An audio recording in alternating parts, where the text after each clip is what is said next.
Hi all, and welcome back. I'm finally back with Oblivion Remastered. I absolutely love this game. Oblivion is one of my favorite games of all time. But honestly, I haven't played the remaster as much as I wanted to, because the performance was dog shit for me. I really hope you fared better. I also didn't cover patch 1.1 because I don't want to waste your time, and I didn't think it was that important. Now, however, patch 1.2 is out and it promises performance improvements. So I'll talk about that first, and then cover everything important from both patch 1.1 and 1.0. Quick heads up though, if you want to try the patch, you'll need to opt into the Steam beta branch.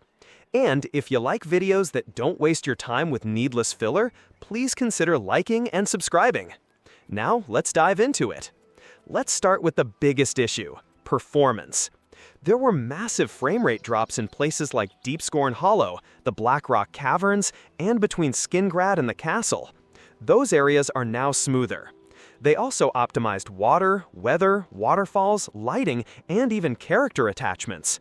I've got an RTX 4090 and a Ryzen 5950X, and even with that setup, it was extremely rough before. With patch 1.2, it's definitely a step forward. The starting footage you're seeing is everything on Ultra, with DLSS on quality and frame generation enabled. Later, you will see me tweak some settings. FPS is still lower than it should be, and stutters are still there. So no, it's not perfect, but it's finally playable. I might be setting the bar too low. Still, it feels good enough that I jumped back into the game.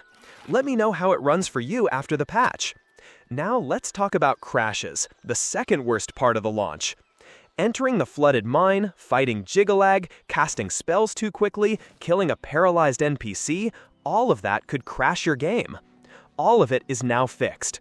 They also patched up autosave crashes, quick save issues, potion crafting crashes, and loading problems after fast travel.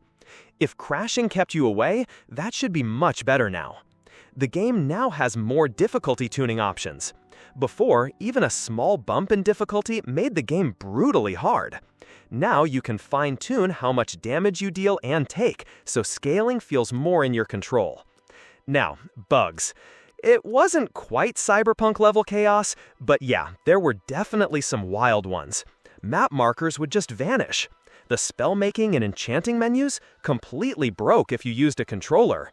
And if you were on an AZ or D keyboard, good luck rebinding your keys. Menus cropped weird at certain resolutions, and your stats wouldn't even update when you equipped new gear. It was a mess. But all of that? Fixed now. Quests got a solid cleanup too. The flooded mine no longer crashes your game. Mages in Fort Ontis finally wear clothes again. Deadpan. Ghosts that used to be invisible now actually show up. The Great Gate visuals are back. Elaf Dralganer, Sir Threadit, Sovlian, they all work properly again. And the retaking the Fringe Gate no longer explodes your save. So yeah, most of the worst quest issues are finally gone. I'll also share at least a few smaller fixes in hyperspeed. Your character's height won't randomly shift anymore. Argonian and Khajiit tails stay visible under armor. Camera movement is finally normal when talking to NPCs. Vampires actually lie down when they sleep. Female Dremora teeth don't clip through their face. You can see ghost NPCs now. Helmets don't shove into your skull anymore. And the Ogma Infinium doesn't secretly share pages with the Mysterium Xarxes. It's all small stuff, but it adds up. There were also dozens of system improvements.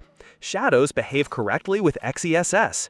Cloud saves sync between PC and Xbox. No more freezing from alt-tabbing. Autosaves don't clone themselves anymore. Weather effects and motion blur glitches are cleaned up. Audio fixes are small but useful.